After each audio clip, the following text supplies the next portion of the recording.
Welcome to Mike and Sam. Sam, how you doing today? Yeah, I'm doing pretty good. You laughed when I asked. I'm doing great. You know what? We live in a time when there's just so much moving around us. Technology is such an important part of our life today. Obviously, what we're doing here with you and me involves technology, and I had for whatever reason, the camera system wouldn't work, so we switched over to a backup, and we're up and running. So I'm just going with the flow, and I have a mindset that I'm not going to get frustrated with it.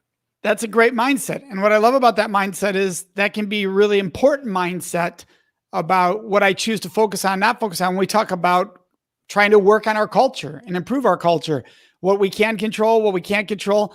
And then that's what today's show is about. What are the barriers to building a healthy culture, to transforming the culture we're in?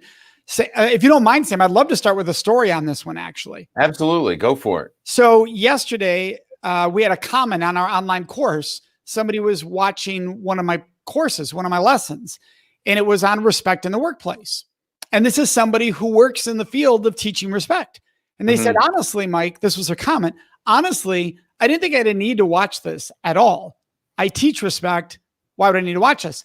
Until I started watching it and recognized just because we preach respect or teach respect doesn't mean we're not in a culture that is failing in many ways.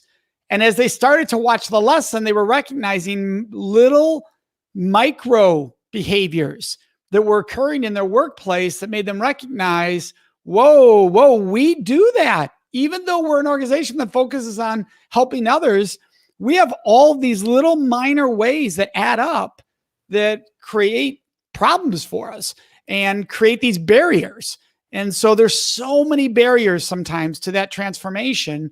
I want anybody who's watching right now, if you're thinking of what are barriers to building a healthy culture, these micro ones can be huge. So you don't have to think of big. It could be a small thing. It could be a big thing. Write them in the comments. Let us know what you think they are. Sam, what do you think are some key common barriers to culture change, to building a healthy culture?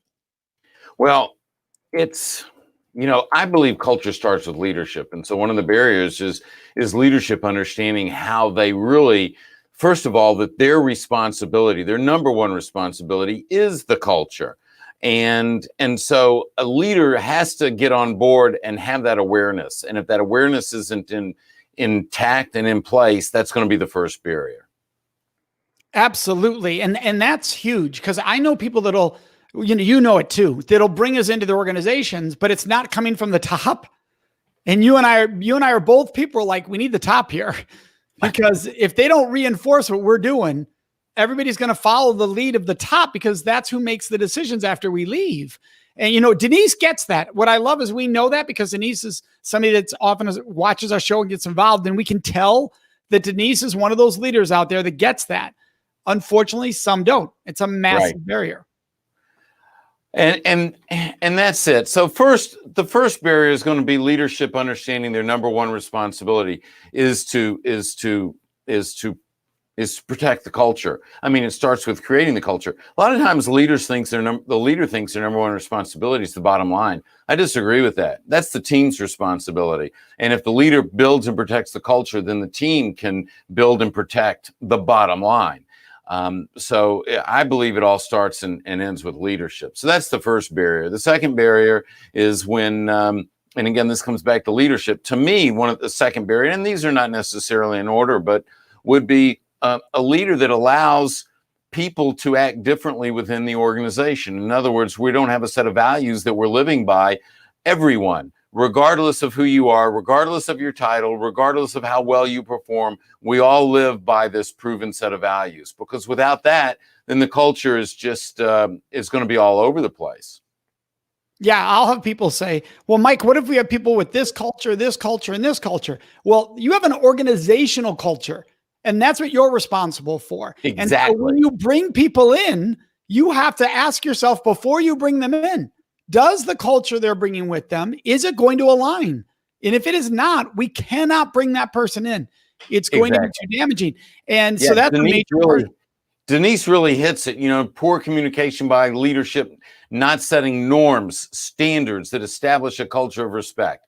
It's about, this is how we do it here, period. It doesn't matter if you're the greatest salesperson in the world. It doesn't matter if you're the greatest whatever, but this is how we do it here. That's more important than anyone in the organization. And until you establish that foundation, then people will act how they want to act. And then you don't have a culture. Well, your culture is what, what I normally call is just a culture by default. And so it's just whatever goes. It's wild, wild west. If you can perform, you can be a jerk. Well, who wants to work in that environment? That's not going to provide long-term attractiveness towards finding the best people, bringing them in, keeping the best people. You see companies that are turnstiles all the time because the culture stinks and because good people leave because leadership allows bad people to stay. Yeah. Well, one of the big problems is the leaders who say that, well, I can't control any of that. Yes, you can. One thing that Denise brought up earlier was role modeling. Are they actually living those norms and those values as the leader? Here Denise is talking about the changes in organization can be really uncomfortable. And so what you get is leaders who fail to lead because they think, well, people don't like change, so I'm not going to rock their world. I'm not going to. So what happens is your world never gets rocked and you never change and you're in the dark ages. That's what happens. Yeah. Now, the other side on culture, and I think this is really important, and while as important as leadership is, I think it's also critical and a barrier potentially to building this amazing culture are the people. The people, everyone has a responsibility to live those values that define the culture. Everyone is a part of that culture. Everyone is either contributing to the culture or pulling away from the culture. So there needs to be an awareness in all people that we have a part to play. And just because she isn't doing something or he isn't doing something doesn't mean I shouldn't be doing it. I have to uphold my end and fill my role.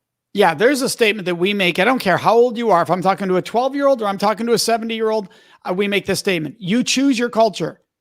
Don't tell me that I can't control the culture. You choose your culture. People love to say, well, I can't control. Yes, you do. Every decision you make today determines the culture you choose to send out to the world that you choose to set. Now, I'm not saying you can control all elements of all cultures around you. Not saying that. But you can control the choices you make that set the tone for the culture that you surround yourself with, the energy you surround yourself with, every choice you make. Yeah, absolutely. And, while times today, and we're dealing with, obviously, when we're dealing with the virus situation that we're facing and the business climate that we're facing,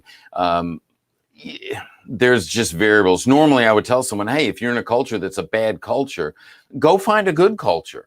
Go find an organization that has a great culture, because in that environment, people want to be there. You want to be there. People want to get things done the right way. And so we don't have to stay in an organization that has a bad culture. So everyone needs to be doing their part to contribute to that culture. Love that, Sam. And what a great place. Got all these screens moving around today, Mike. I know. I tried a few things for you there. I tried to focus on you so we could just focus on that brilliance you were giving to the world there. We just had that one screen cut right through you. Sorry about that, Sam. No worries.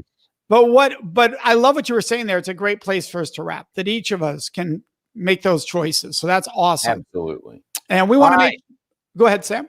I was just going to say, hey, everyone that has a chance to either see us live now or see the recording, hop over to youtube.com/Center for Respect or youtube.com/Sam Silverstein. Be sure and subscribe, like the video, share it with other people, because that will make a difference. Click on the bell, and that way you'll find out the next time we go live or there's a new video. And hit us up on iTunes at Mike and Sam, because the podcast is up there and you can catch us there as well. Awesome. Have a good one. You too.